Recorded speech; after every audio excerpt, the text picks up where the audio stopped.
আসসালামু আলাইকুম। ওয়ালাইকুম সালাম, কেমন আছো? আলহামদুলিল্লাহ মিস, আপনি কেমন আছেন? আমি আলহামদুলিল্লাহ ভালো আছি। হ্যাঁ, একটু ডিসকানেক্টেড হয়ে গিয়েছিল। আমি একটা স্ক্রিন দেখাতে যাচ্ছিলাম, এটা আসছিল না, আমি আবার পুনরায় জয়েন করলাম। ওকে, আমরা এখন কিছু সৃজনশীল প্রশ্ন নিয়ে আলোচনা করব, ঠিক আছে? আমরা রাসায়নিক বন্ধন যে অধ্যায়টা নিয়ে আলোচনা হচ্ছিল, সেখানে আরো কিছু সৃজনশীল নিয়ে আমরা আজকে আলোচনা করব নতুন করে। দেখো, স্ক্রিনটা কি দেখতে পাচ্ছ তোমরা?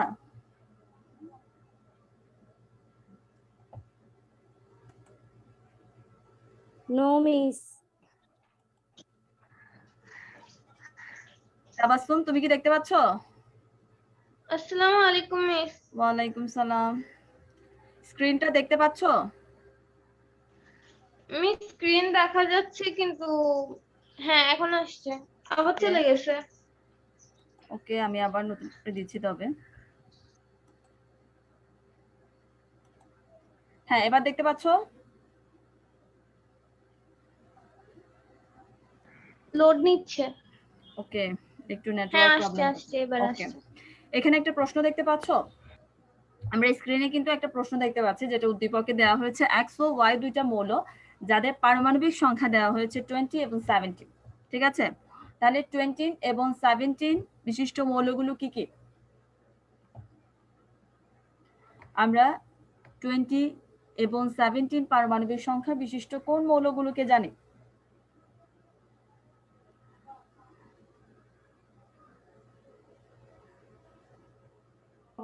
একটা ক্লোরিন।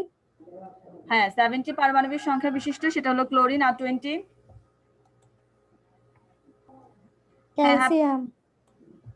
ক্যালসিয়াম। ওকে, তবে আমরা উদ্দীপকে যে দুইটা মৌল আমাদেরকে বলেছে পারমাণবিক সংখ্যা দিয়ে, তাহলে আমরা ওই দুইটা মৌল আইডেন্টিফাই করতে পেরেছি। এরপরে এখানে একটা জ্ঞানমূলক প্রশ্ন দেওয়া হয়েছে যে যৌগমূলক কাকে বলে। দেখি কে উত্তর দিতে পারবে। হাবিব, তুমি কি আমাকে শুনতে পাচ্ছ? Yes madam. ওকে, যৌগমূলক কাকে বলে? একাধিক পরমাণু একটি পরমাণু নিয়ন্ত্রণ করলে তাকে যৌগমূলক বলে। তাহলে আমরা কি বলবো? যৌগমূলকের সংখ্যা আমরা এভাবেই দিব, যৌগমূলক হচ্ছে একাধিক মৌল যখন একাধিক পরমাণুর সমন্বয়ে একটা গুচ্ছ বা আয়নের ন্যায় কাজ করবে, পরমাণু গুচ্ছ আয়নের ন্যায় কাজ করবে, তখনই আমরা তাকে কি বলবো? আয়ন বা যৌগমূলক। আয়নের ন্যায় যখন কাজ করবে তাকে বলা হবে যৌগমূলক। এরপর যোজনী ও যোজ্যতা ইলেকট্রন ব্যাখ্যা করো। যদি তোমাদেরকে বলে যোজনী আর যোজ্যতা ইলেকট্রন এই দুইটার মধ্যে পার্থক্য কি, বা এটাকে কিভাবে তোমরা ব্যাখ্যা করবে, তাহলে সেক্ষেত্রে কিভাবে বলবে?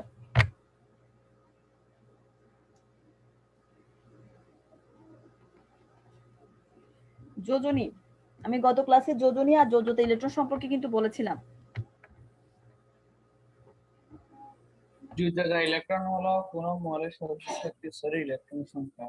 আর যোজনী? আর যোজনী হলো একটি পরমাণুর সঙ্গে অপর একটি পরমাণুর যুক্ত হওয়ার ক্ষমতা। যোজনী হলো একটা পরমাণু আরেকটা পরমাণুর সাথে যুক্ত হওয়ার যে ক্ষমতাটা দেখাবে, সেটাই তার যোজনী। আর যোজ্যতা ইলেকট্রন আমরা সহজেই বলে দিব যে একটা পরমাণু সর্বশেষ শক্তি স্তরের ইলেকট্রনকে আমরা যোজ্যতা ইলেকট্রন বলবো। ঠিক আছে, এরপরে দেখি গ নাম্বারে একটা প্রশ্ন দেওয়া হয়েছে, Y2 অণু গঠন প্রক্রিয়া চিত্রসহ ব্যাখ্যা করো। Y2 অর্থাৎ আমাদের যে উদ্দীপকটা দিয়েছে মৌলের ক্ষেত্রে ওয়াইটা আমরা যেটা বুঝছি যে ক্লোরিন যে অণু গঠন করে সেটার প্রক্রিয়া চিত্র সহ ব্যাখ্যা করতে বললে কিভাবে ব্যাখ্যা করা হবে সেটা আমরা প্রথমে বলেছিলাম কি, যখনই কোন একটা ব্যাখ্যা দিবে বা বন্ধন গঠনের ব্যাখ্যা দিতে হবে, প্রথমে আমাদেরকে কি করতে হবে? আমরা কি করব? হ্যাঁ আখি বলো। আমাদেরকে যখন কোনো কিছু ব্যাখ্যা করতে বলবে, সেক্ষেত্রে আমরা এখানে আমাদের পারমাণবিক সংখ্যা 17 বলেছে, এখন আমরা কিভাবে সেটা শুরু করব? চিত্রটা আঁকবো, তারপর ওইটার ব্যাখ্যা করব, মানে যে বিক্রিয়াটা দিবে ওই বিক্রিয়াটা ভেঙে লিখতে হবে, তারপর ওইটা সম্পর্কে লিখতে হবে। হ্যাঁ, এখানে যেহেতু আমাদেরকে পারমাণবিক সংখ্যা দিয়েছে, ঠিক আছে, একটা মৌলে উদ্দীপকে আমাদের এক্স ওয়াই উল্লেখ করে বলেছে যে এটা পারমাণবিক সংখ্যা 20 আর 17, যেটাই বলা হোক না, সেটা বলা হয়েছে। এখন এক্ষেত্রে আমরা 17 যে পারমাণবিক সংখ্যা পাচ্ছি সেটা বলছি কি? ক্লোরিন। তাহলে আমাদেরকে প্রথমে কি করতে হবে? ইলেকট্রন বিন্যাসটা দেখা দাও। ইলেকট্রন বিন্যাসটা আমরা করে দেখাবো। ক্লোরিনের ইলেকট্রন বিন্যাসটা একটু বলো। 1s2 2s2 2p6 3s2 3p6 4s 3p5 হবে। 1s2 2 হ্যাঁ 1s2 2s2 2p6 3s2 3p5 3p5 অর্থাৎ সর্বশেষ শক্তি স্তরে আমরা জানি ক্লোরিনের অষ্টক পূর্ণ নেই, অর্থাৎ অষ্টক পূর্ণ হওয়ার জন্য তার একটা ইলেকট্রনের দরকার আছে। তাহলে সেক্ষেত্রে আমরা ইলেকট্রন বিন্যাস থেকে দেখতে পাবো যে ক্লোরিন পরমাণু সর্বশেষ শক্তি স্তরে যেহেতু 7টা ইলেকট্রন বিদ্যমান, তাহলে সে একটা মৌল স্থিতিশীল গঠনের জন্য সে চাইবে একটা ইলেকট্রন কারোর সাথে শেয়ার করতে, অর্থাৎ কারো থেকে ইলেকট্রন গ্রহণ করতে চাইবে। অষ্টক পূর্ণতার জন্য যখন একটা ক্লোরিন আরেকটা ক্লোরিন পরমাণুর কাছে যাবে তখন তারা পরস্পর ইলেকট্রন চাইলে কি করতে পারে, আদান প্রদান করতে পারে, অর্থাৎ তারা প্রদান করে এক জোড়া ইলেকট্রন শেয়ার করবে এবং এভাবেই তারা চাইলে কি একটা ক্লোরিন অণু গঠন করতে পারে। এভাবেই কিন্তু ক্লোরিন অণু তার পার্শ্ববর্তী যে নিষ্ক্রিয় গ্যাস, আমরা জানি ক্লোরিনের পরে যে নিষ্ক্রিয় গ্যাসটার অবস্থান সেটা হলো আর্গন, অর্থাৎ আর্গনের ইলেকট্রন বিন্যাস সে অর্জন করতে পারবে। ঠিক আছে, তাহলে এতটুকু পর্যন্ত লিখে দিলে কিন্তু আমাদের এই যে প্রশ্নটা বলা হয়েছে যে Y2 অণু গঠন প্রক্রিয়া চিত্র সহ ব্যাখ্যা করো, আমরা প্রথমে যে কাজটা করব সেটা হলো ইলেকট্রন বিন্যাসটা দেখাবো, এরপর তার ইলেকট্রন বিন্যাসটা একটু ব্যাখ্যা করব। এখানে আমরা দেখবো এর কি অষ্টক পূর্ণ আছে নাকি অষ্টক পূর্ণ নেই, না হলে সে কিভাবে শেয়ার এর মাধ্যমে তার অষ্টক পূর্ণটা করে একটা তার কাছাকাছি যে নিষ্ক্রিয় গ্যাস রয়েছে তাদের ইলেকট্রন বিন্যাস অর্জন করতে পারে সেই বিষয়ে আমাদেরকে দেখতে হবে। এরপরে আমরা কি করব, মাঝামাঝি করে চিত্রটাকে দিব। কি করব, মাঝামাঝি আমরা আমাদের ব্যাখ্যার মাঝামাঝি জায়গায় চিত্রটা করে অঙ্কন করে দিব। এক্ষেত্রে তোমরা দেখো মাঝখানে চিত্র দিব। হ্যাঁ ফার্স্টে মাঝখানে ইলেকট্রন বিন্যাসটা লিখবো, মাঝখানে চিত্র, দেন আমরা ব্যাখ্যা করব। হ্যাঁ দেন ব্যাখ্যা করবে, তাহলে তোমার প্রশ্নের মানটা কি হবে, প্রশ্নের উত্তর দেওয়ার যে মানটা সেটা একটু ভালো থাকবে। অর্থাৎ সবার লাস্টে দিলে সেক্ষেত্রে আমরা বুঝবো না যে এক্ষেত্রে যদি ইলেকট্রন বিন্যাসটা দেওয়ার পরপরই আমরা চিত্রটা ব্যাখ্যা দিই, চিত্রের পরে দেন ব্যাখ্যাটা করলে পুরোপুরি প্রশ্নটা আমাদের কাছে এক্সামিনের কাছে সে প্রশ্নটা তোমার কি হবে, ভালো মনে হবে, তোমার উত্তরটা যথাযথ হয়েছে। এর পরবর্তীতে দেখো যে এক্স ও ওয়াই দ্বারা গঠিত যৌগ পানিতে দ্রবণীয় কিনা বিশ্লেষণ করো। এক্স ও ওয়াই দ্বারা গঠিত যৌগ পানিতে দ্রবণীয় হবে কিনা সেটা বিশ্লেষণ করো। হ্যাঁ দেখি এটা কে বলতে পারবে,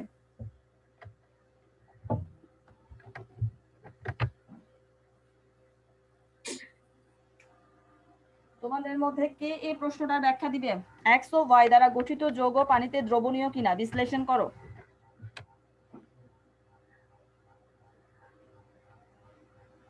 ম্যাম এক্স হচ্ছে কে, সিএল ওয়াই হচ্ছে সিএল, অর্থাৎ এক্স ও ওয়াই দ্বারা গঠিত যৌগ হচ্ছে কে সিএল। হ্যাঁ ক্যালসিয়াম না সিএল সিএল সিএ, একটু ভালো করে খেয়াল করো, এক্স এ যেহেতু আমরা দেখছি পারমাণবিক সংখ্যা হবে, কিভাবে আমরা ব্যাখ্যাটা কিভাবে দিব?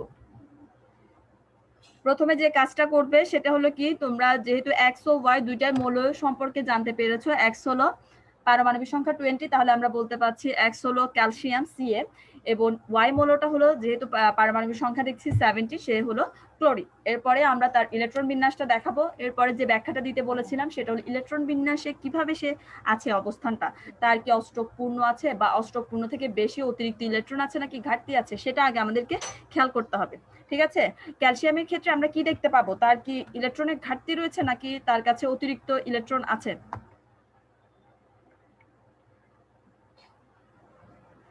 আমরা ক্যালসিয়াম পরমাণুর ক্ষেত্রে কি দেখতে পাচ্ছি?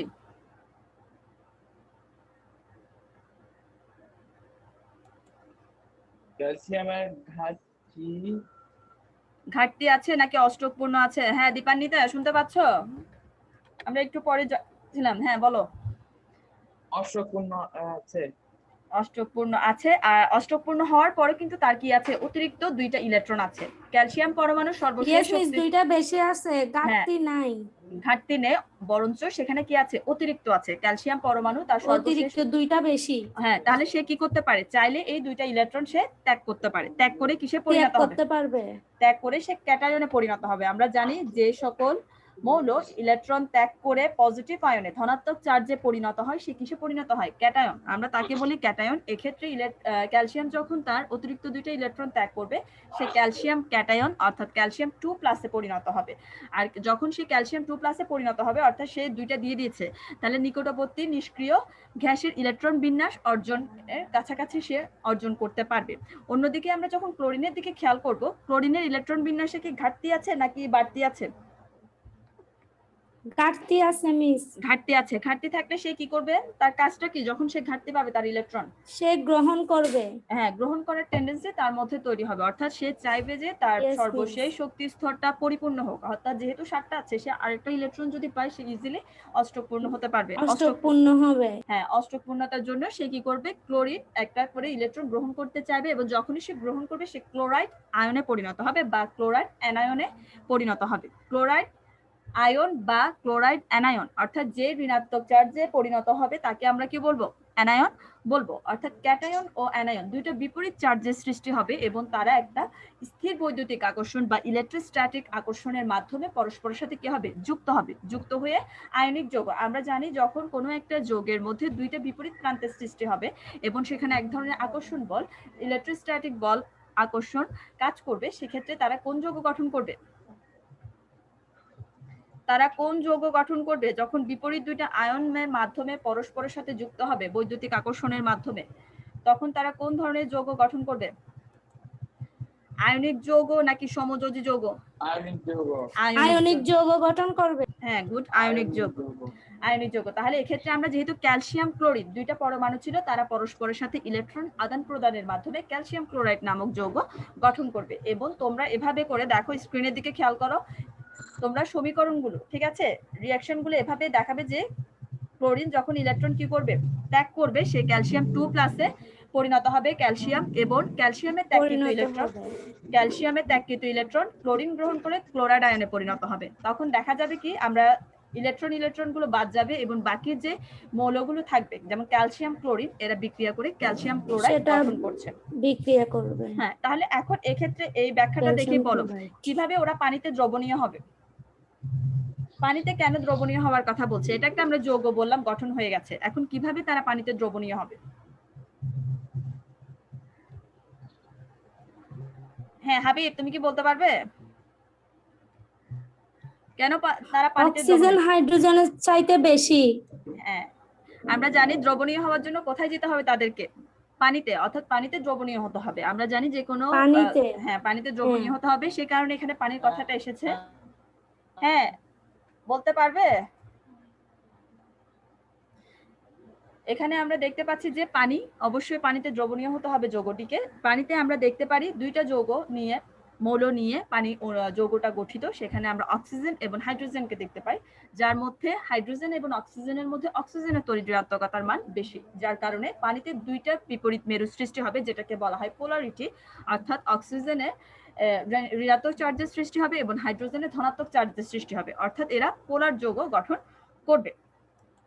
তারপরে যে কাজটা করবে যে ক্যালসিয়াম ক্লোরাইড, আমরা যে আয়নিক যৌগটা এখানে দ্রবণীয় হওয়ার কথা বলছি, যেহেতু ক্যালসিয়াম ক্লোরাইডের মধ্যে দুইটা বিপরীত প্রান্তের সৃষ্টি হবে, একটা হলো ক্যালসিয়াম 2 প্লাস ক্যালসিয়াম ক্যাটায়ন এবং ক্লোরাইড অ্যানায়ন বা ক্লোরাইড আয়ন, দুইটা প্রান্তের সৃষ্টি হবে। এই দুইটা প্রান্ত কি করবে, পানির যে বিপরীত প্রান্তগুলো রয়েছে, অর্থাৎ পজিটিভের দিকে নেগেটিভ, নেগেটিভের দিকে পজিটিভ, ঠিক আছে, অর্থাৎ পানির কোন প্রান্তের সাথে ক্যালসিয়ামের বা পানির কোন প্রান্তের সাথে ক্লোরিনের সংযোগ হতে পারে?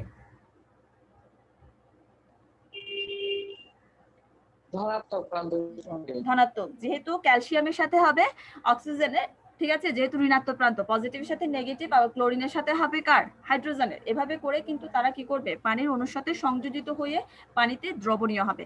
এবং তোমাদেরকে কিন্তু এই যে চিত্র একটু খেয়াল করো কিভাবে দেওয়া হয়েছে, স্ক্রিনের দিকে একটু খেয়াল করো, ক্যালসিয়াম 2 প্লাস দেওয়া হয়েছে, তার আশেপাশে আমরা দেখতে পাচ্ছি পানির অণুগুলো কি হয়ে আছে, পরিবেষ্টিত হয়ে আছে, অর্থাৎ অক্সিজেনের এখানে দেখতে পাচ্ছি 2 ডেল্টা মাইনাস, আর এখানে দেখতে পাচ্ছি হাইড্রোজেন, অক্সিজেনের দুই পাশে দুইটা হাইড্রোজেনকে দেখতে পাচ্ছি, যার উপরে আছে ডেল্টা প্লাস, ঠিক আছে। এভাবে ক্যালসিয়ামের আশেপাশে পানির যে অণুগুলো রয়েছে সেগুলোর কোন প্রান্ত, ঋণাত্মক প্রান্ত, ক্যালসিয়ামের দিকে আসবে ঋণাত্মক প্রান্ত, আর ক্লোরিনের দিকে আমরা দেখতে পাবো হাইড্রোজেনে, অর্থাৎ পজিটিভ প্রান্তগুলো ক্লোরিনের দিকে বেশি পরিবেষ্টিত হয়ে থাকবে। এভাবে পানির অণু দ্বারা ক্যালসিয়াম এবং ক্লোরাইড আয়ন কি থাকবে, পরিবেষ্টিত থাকবে। তাহলে আমরা এটা বলতে পারবো যে এক্স ও ওয়াই দ্বারা যে যৌগটা আমরা গঠন করতে পেরেছি, যে আমরা জেনেছি ক্যালসিয়াম ক্লোরাইড হলো একটা আয়নিক যৌগ, এবং এর যে আয়নিক যৌগের মধ্যে যে বিপরীত প্রান্তগুলো সৃষ্টি হয়েছে সেগুলো পানির অণুগুলোর সাথে, পানির যে আয়নগুলো সৃষ্টি হয়েছে সেগুলোর সাথে আকর্ষিত হয়েছে, পানির বিপরীত মেরুগুলোর সাথে আকর্ষণের মাধ্যমে তারা পানিতে কি হতে পেরেছে, দ্রবীভূত হতে পেরেছে, ঠিক আছে। হ্যাঁ, এবার কি তোমাদের কাছে প্রশ্নটা ক্লিয়ার হয়েছে কিভাবে প্রশ্নটার উত্তর দেওয়া যাবে?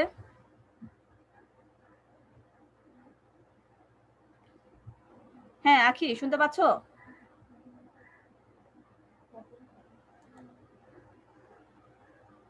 ইয়েস মিস, আমার কোনো সমস্যা নাই।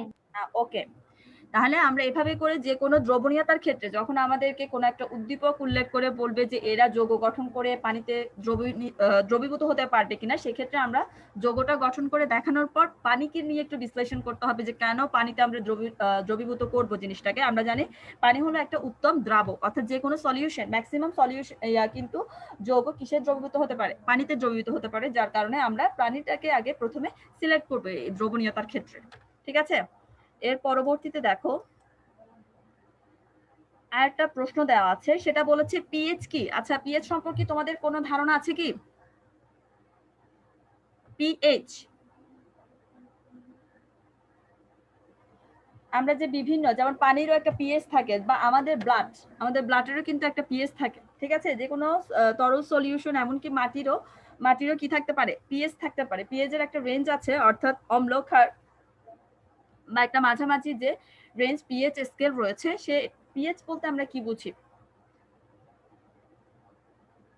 কারো কি এই পিএইচ সম্পর্কে কোনো ধারণা আছে? কখনো কি তোমরা পিএইচ এনেছো?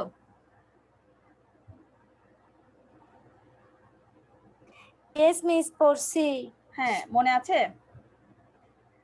আচ্ছা, মনে না থাক না, বলছি যে পিএইচটা হলো কি হাইড্রোজেন আয়নের ঘনমাত্রা, অর্থাৎ আমরা যখন হাইড্রোজেনকে থার্ড ব্র্যাকেট দ্বারা প্রকাশ করব, এটাকে ঘনমাত্রা প্রকাশ করা হয়। হাইড্রোজেন আয়নের ঘনমাত্রার ঋণাত্মক লগারিদমকে আমরা কি বলি? পিএইচ বলি। হাইড্রোজেন আয়নের ঘনমাত্রার ঋণাত্মক লগারিদমের মানকে কি বলা হয়? পিএইচ বলা হয়। তাহলে আমরা পিএইচ বলতে কি বুঝি দেখি বলো।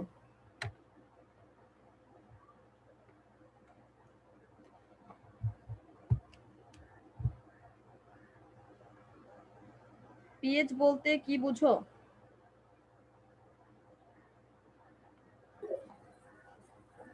সহজ ভাষায় বলবে যে পিএইচ বলতে আমরা, পিএইচ এর একটা স্কেল রয়েছে, এবং পিএইচ বলতে আমরা বুঝি হাইড্রোজেন আয়নের ঘনমাত্রার ঋণাত্মক লগারিদমকে বলা হয় পিএইচ। ঠিক আছে, পিএইচ এর মান কত থেকে শুরু হয়? তোমরা কি কখনো স্কেলটা দেখেছো? একটু খেয়াল করবে, কখনো যদি পিএইচ স্কেলটা দেখে থাকো, সেখানে 0 থেকে 14 পর্যন্ত। পিএইচ এর মান শুরু হয় 0 থেকে এবং শেষ হয় 14 তে। হ্যাঁ, 14 তে শুরুতে 0 থেকে শুরু হবে, 14 তে গিয়ে শেষ হবে। এবং সেক্ষেত্রে মানে 7 এর কম হলে বা 7 এর বেশি হলে কি হয় সেটা কি জানা আছে? 7 এর বেশি হলে সেটাকে আমরা অম্ল বলবো নাকি ক্ষার বলবো? 7 এর কম হলে অ্যাসিড, 7 এর বেশি হলে ক্ষার। হ্যাঁ, অর্থাৎ অ্যাসিডের দ্রবণের পিএইচ কিন্তু 7 এর কম। খেয়াল রাখবে অ্যাসিড দ্রবণের পিএইচ কত, যদি তোমাদের কারো না থাকে তোমরা একটু নোট করে রাখো। অ্যাসিড দ্রবণের পিএইচ হলো 7 এর কম, অর্থাৎ 7 এর নিচে যদি আমরা কোনো পিএইচ পাই তাহলে আমরা সেটাকে বলবো অ্যাসিড দ্রবণ। ঠিক আছে, অ্যাসিড দ্রবণ বলবো। আর যদি পিএইচ এর মানটা আমরা 7 এর চেয়ে বেশি পাই তখন আমরা বলবো দ্রবণটি ক্ষারীয়। ঠিক আছে, অর্থাৎ আমরা অম্লীয় নাকি ক্ষারীয় সেটা বিবেচনা করার জন্য এই পিএইচ স্কেলটা মূলত ব্যবহার করা হয়। আর যদি দেখি যে আমরা কখনো 0 তে এসেছে, ঠিক আছে, 0 অথবা 7 এর মধ্যে, 7 এর যে মানটা সেটা কি? 7টা হলো নিরপেক্ষ মান। 7টা কি বিবেচনা করা হয়? হ্যাঁ, নিরপেক্ষ হিসেবে বিবেচনা করা হয় পিএইচ এর মান। এমনি কিন্তু আবার আরেকটা জিনিস খেয়াল রাখবে যে শক্তিশালী যে অ্যাসিড গুলো রয়েছে, অর্থাৎ যেমন সালফিউরিক অ্যাসিড, হাইড্রোক্লোরিক অ্যাসিড, শক্তিশালী যে অ্যাসিড গুলো রয়েছে সেগুলোর পিএইচ এর মান 0 হয়। আবার সবচেয়ে শক্তিশালী ক্ষার, এদের মান কিন্তু সবচেয়ে বেশি হবে। শক্তিশালী ক্ষার পিএইচ এর মান সবচেয়ে কি হবে? বেশি হবে। যেমন এটার লাস্ট 14 পর্যন্ত, আমরা পিএইচ স্কেলের মান সর্বশেষ জানি 14 পর্যন্ত। তাহলে এক্ষেত্রে আমরা দেখতে পাবো কি সবচেয়ে শক্তিশালী যে ক্ষারগুলো দেখতে পাবো সেটার পিএইচ এর মান আমরা 14 পাবো। ঠিক আছে, তাহলে তোমরা কি পিএইচ সম্পর্কে আমাকে একটু পুনরায় বলতে পারবে? দেখি কে কথাটা বুঝেছো পিএইচ সম্পর্কে। পিএইচ হচ্ছে কোন দ্রবণে হাইড্রোজেন আয়নের ঘনমাত্রা ঋণাত্মক লগারিদম। হ্যাঁ, পিএইচ দ্বারা কোনটি ক্ষার, কোনটি অ্যাসিড এবং কোনটি নিরপেক্ষ তা বোঝা যায়। পিএইচ হিসাব অনুযায়ী অ্যাসিডের মান 0 থেকে 6 পর্যন্ত, আর ক্ষারের মান 8 থেকে 14 পর্যন্ত। 8 থেকে 14, অর্থাৎ হলো নিরপেক্ষ দ্রবণ। হ্যাঁ, আমরা দেখবো, এটা বলবো যে 7 কম হলে আমরা সেটাকে বলবো অ্যাসিড দ্রবণ, আর 7 বেশি হলে সেক্ষেত্রে আমরা এটা বলবো ক্ষারীয় দ্রবণ। এভাবে করে কিন্তু পিএইচ স্কেলটা দ্বারা আমরা যে কোনো দ্রবণে অম্লত্ব, ক্ষারত্ব, মানে কোনটি অ্যাসিড বা কোনটি ক্ষার সেটা নির্ণয় করতে পারি ইজিলি। এরপরে দেখো আরেকটা প্রশ্ন বলা হয়েছে যে বেনজিনকে আমরা কেন অ্যারোমেটিক হাইড্রোকার্বন বলবো। খুবই ইম্পর্টেন্ট একটা প্রশ্ন, ঠিক আছে? তোমাদের এই ধরনের প্রশ্নটা কিন্তু আসতে পারে, বেনজিনকে অ্যারোমেটিক হাইড্রোকার্বন বলা হয় কেন?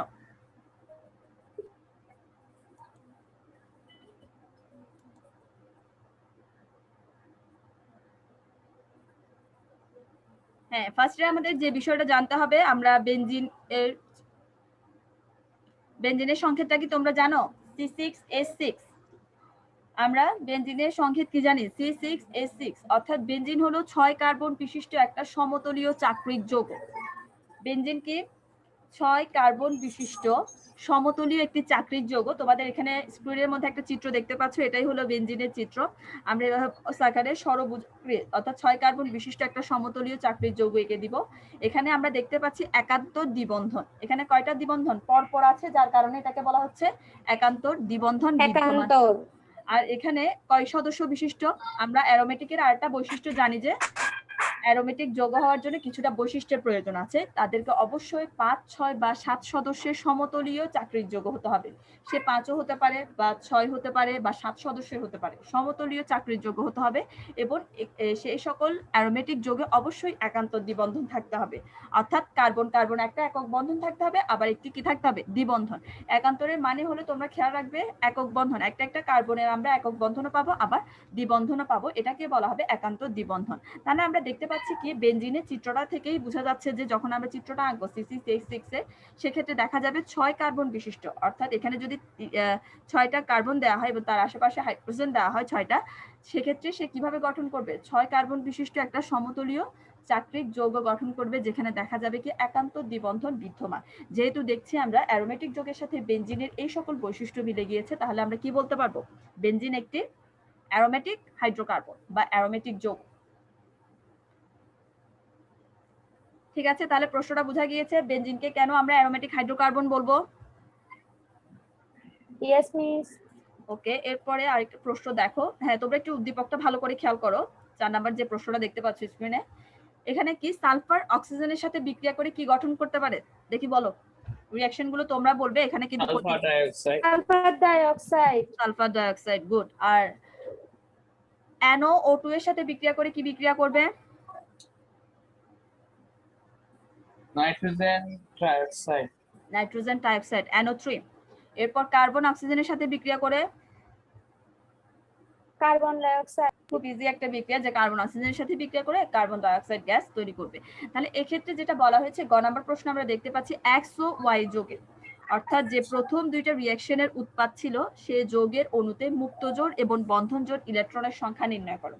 অর্থাৎ এখানে এই সকল যৌগ গঠনের ক্ষেত্রে সালফার ডাইঅক্সাইড বা নাইট্রোজেন ট্রাইঅক্সাইড যে যৌগগুলো গঠিত হবে, সেখানে মুক্ত জোড় এবং বন্ধন জোড় ইলেকট্রনগুলো রয়েছে, এগুলোর সংখ্যাগুলো নির্ণয় করে দেখাতে হবে। ঠিক আছে, তাহলে আমাদের প্রথমে কি করতে হবে? বিক্রিয়াটা সম্পূর্ণ করে দেখাতে হবে। এক্স এবং জেড বলেছে, এক্স ওয়াই না, এক্স জেড। তাহলে সেক্ষেত্রে সালফার অক্সিজেনের সাথে বিক্রিয়া করে তোমরাই বলেছো যে সালফার ডাইঅক্সাইড গঠন করবে, যেটা হলো এক্স মৌল, এবং কার্বন অক্সিজেনের সাথে বিক্রিয়া করে কার্বন ডাইঅক্সাইড গঠন করছে, অর্থাৎ একটা হলো সালফার ডাইঅক্সাইড আর একটা হলো কার্বন ডাইঅক্সাইড।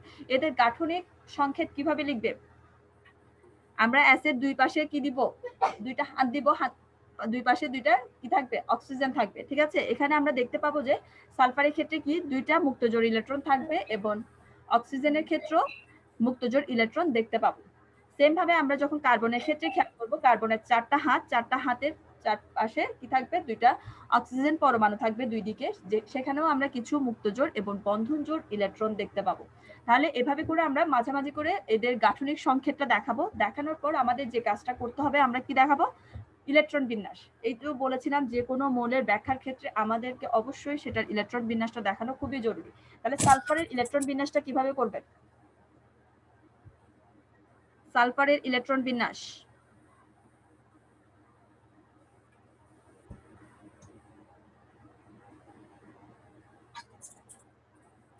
সালফারের পারমাণবিক সংখ্যা বলে এটার ইলেকট্রন বিন্যাসটা কিভাবে হতে পারে বলো?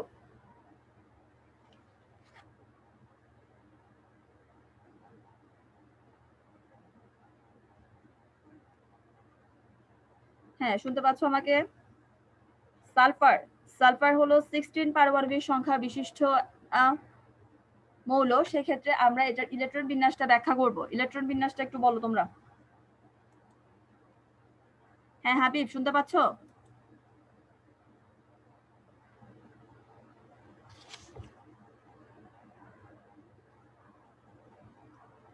এই ক্ষেত্রে সালফারের ইলেকট্রন বিন্যাসটা আমাদেরকে কি করে দেখাতে হবে, ব্যাখ্যা করে দেখাতে হবে। সেক্ষেত্রে আমরা 1s2 2s2 2p6 3s2 3p6 3p4 3p4 আর সালফারের হ্যাঁ কার্বনেরটা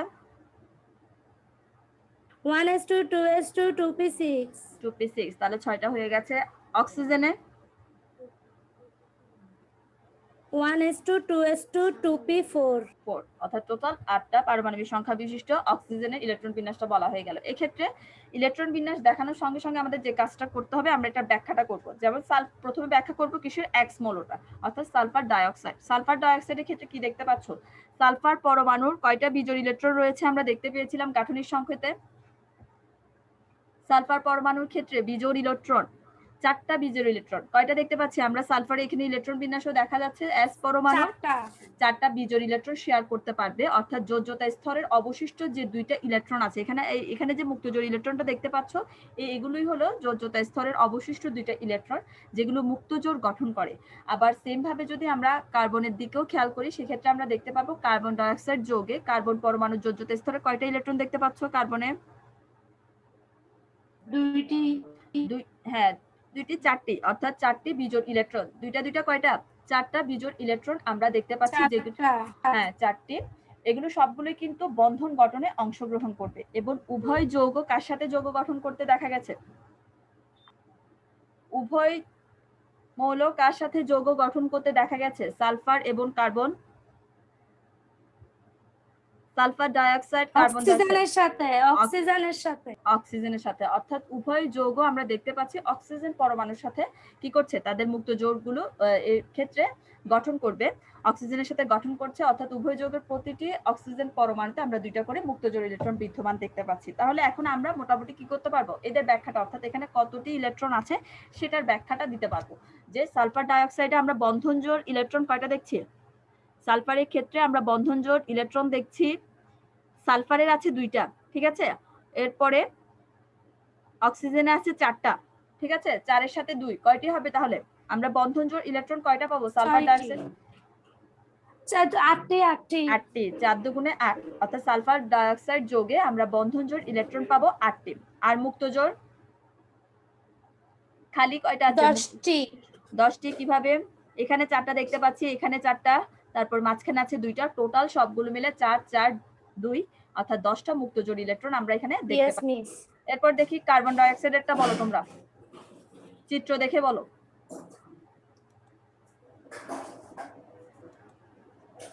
অক্সিজেনে আছে 4টি,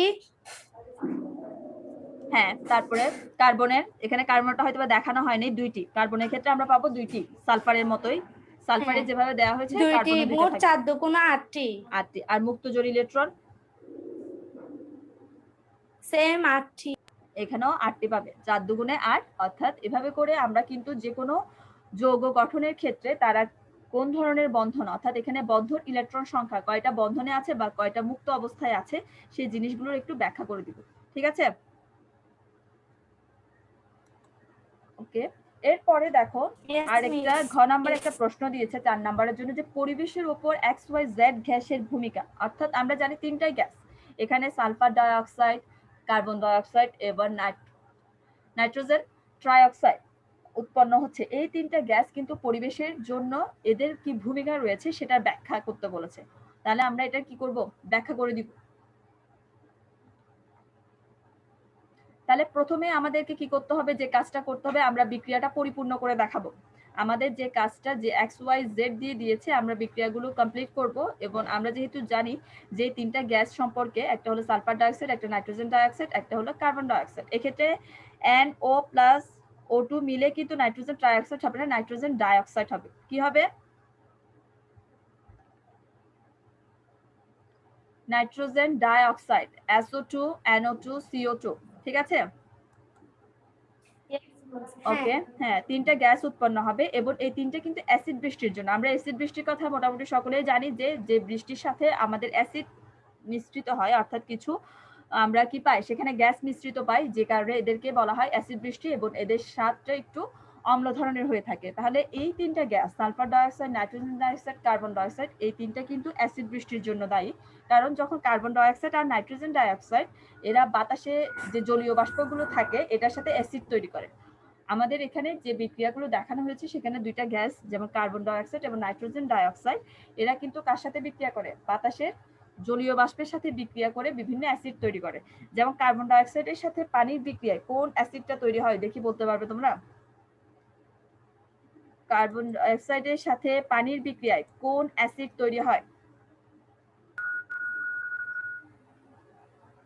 H2SO3 SO3 হবে কার্বন ডাইঅক্সাইডের সাথে। আচ্ছা, হ্যাঁ, CO3 H2CO3 উৎপন্ন হবে। আর নাইট্রোজেন ডাইঅক্সাইড, যেটা নাইট্রোজেন ডাইঅক্সাইড হবে না, হবে কি নাইট্রোজেন ডাইঅক্সাইড। নাইট্রোজেন ডাইঅক্সাইডের সাথে পানির বিক্রিয়ায় কি উৎপন্ন হবে?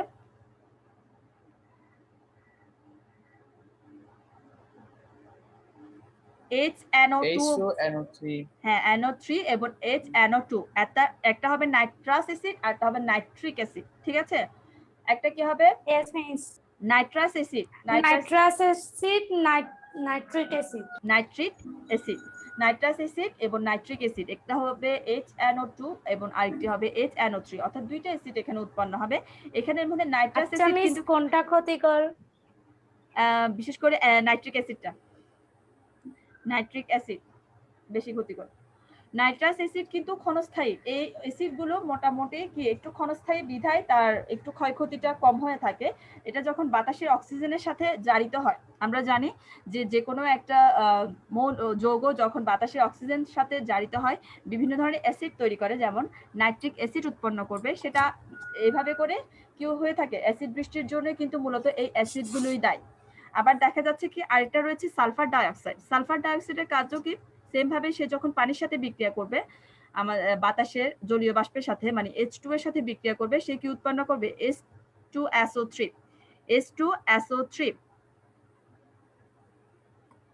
সালফোনিক অ্যাসিড তৈরি করবে। সেক্ষেত্রে দেখা যাবে কি সালফোনিক অ্যাসিড তৈরি করবে। এই অ্যাসিডগুলো যখন বৃষ্টির পানির সাথে যুক্ত হবে তখন অ্যাসিড বৃষ্টি রূপে কিন্তু ভূপৃষ্ঠে পতিত হয়। যখন এগুলো পড়বে, আমরা এখানে পিএইচ এর মানটা আমরা কিভাবে বুঝবো যে এটা অ্যাসিড বৃষ্টি? আমরা যদি কোনো একটা জলাশয় বা মাটির পিএইচটা নির্ণয় করে দেখি, সেক্ষেত্রে দেখা যাবে কি এটার মানটা কমে গেছে। পিএইচ এর মান কার থেকে কমে গেছে? 7-এর চেয়ে কম, মানে এটা কাছাকাছি পাওয়া যাবে 4 বা 4-এর চেয়েও আরো কমে যাবে। তাহলে বুঝতে পারবো যে এই যে আমরা পানিটা পেলাম সেটার পিএইচ এর মানের উপর ভিত্তি করে আমরা বলতে পারবো যে এটা হলো অ্যাসিড বৃষ্টি। কারণ আমরা এখানে দেখতে পাচ্ছি পিএইচ 7-এর চেয়ে কম, 4 বা 4-এর কমে আমরা এর পিএইচ পাচ্ছি, যেটা জীব বৈচিত্র্যের জন্য খুবই ক্ষতিকর এবং জীব এখানে যে প্রাণীকুলগুলো রয়েছে তাদের বসবাসের জন্য অনুপযুক্ত হয়ে পড়ে। ঠিক আছে, এভাবে করে আমরা এই জিনিসগুলো ব্যাখ্যা দিব। আর অ্যাসিড বৃষ্টি কিন্তু খুবই ক্ষতিকর। বিভিন্ন যে স্থাপনাগুলো রয়েছে সেগুলো ক্ষয়ের ক্ষেত্রে ক্ষয়ের জন্য কিন্তু মূলত কোনটা দায়ী? অ্যাসিড বৃষ্টি দায়ী। ঠিক আছে, তাহলে তোমাদের কি এই ধরনের কোনো প্রশ্ন আসলে মৌল দিয়ে, অর্থাৎ আমরা যে গ্যাসগুলো পাচ্ছি সেই গ্যাসগুলো আমাদের পরিবেশের কতটুকু মানে উপকার চেয়ে আমরা অপকারটা বেশি পাচ্ছি, যে কিছু অতিরিক্ত যেমন carbon dioxide, sulphur dioxide, nitrogen dioxide, এগুলো কিন্তু পরিবেশের জন্য খুবই ক্ষতিকর। কারণ এগুলো বাতাসের সাথে বাতাসের অক্সিজেনের সাথে মিশে বিভিন্ন ধরনের অ্যাসিড তৈরি করছে। এগুলো আবার যখন বৃষ্টি হচ্ছে আমাদের বৃষ্টির পানির সাথে মিশ্রিত হয়ে অ্যাসিড বৃষ্টি করছে, পতিত হচ্ছে ভূপৃষ্ঠে, সেগুলো বিভিন্ন ধরনের স্থাপনা বলো বা বিভিন্ন ধরনের জিনিসপত্র, ধাতব জিনিসপত্র নষ্ট করছে। ঠিক আছে, তাহলে এগুলোই হলো মূলত আমাদের পরিবেশের জন্য খুবই ক্ষতিকর। ঠিক আছে, তবে তোমরা হ্যাঁ গতকালের হোমওয়ার্কটা কে কে জমা দিয়েছো দেখি বলো। ম্যাডাম আমি দিছি। দিয়েছো? আচ্ছা, আমি চেক করে দিব। ঠিক আছে মিস, আমি ক্লাস করি নাই কালকে, সেজন্য দিতে পারি নাই। আচ্ছা, আমাকে বলেন পড়াটা কি ছিল। আচ্ছা, তাহলে আজকের হোমওয়ার্কটা একটু দেখো। এখানে যে 5 নাম্বার প্রশ্নটা দেখছো এটা তোমাদের আজকের হোমওয়ার্ক থাকবে। Yes miss. দেখতে পাচ্ছো 5 নাম্বার প্রশ্নটা? এটাই হলো আজকে তোমাদের হোমওয়ার্ক। আর এটা কি সন্ধ্যায় জমা দিব? হ্যাঁ, 8টার মধ্যে জমা দিয়ে দিবে। ঠিক আছে, তোমাদের হোমওয়ার্কের ওখানে প্রশ্নটা পাবে। তোমরা হয়তো এখন স্ক্রিনশট নাও, না হলে আমি SW এর ওখানে তোমাদেরকে হোমওয়ার্কটা দিব, সেখান থেকে দেখে তোমরা প্রশ্নের উত্তরটা আমাকে অ্যাপসে জমা দিবে। স্ক্রিনশট নিছি। ওকে তবে আচ্ছা, তাহলে তোমাদের সাথে আজকে মনে হয় শেষ ক্লাস, আবার 1 তারিখের দিকে আছে। আর আচ্ছা, ওয়ালাইকুম সালাম। আচ্ছা ওকে, সকলে ভালো থেকো, সুস্থ থেকো, আল্লাহ হাফেজ। আসসালামু আলাইকুম মিস। ওয়ালাইকুম সালাম।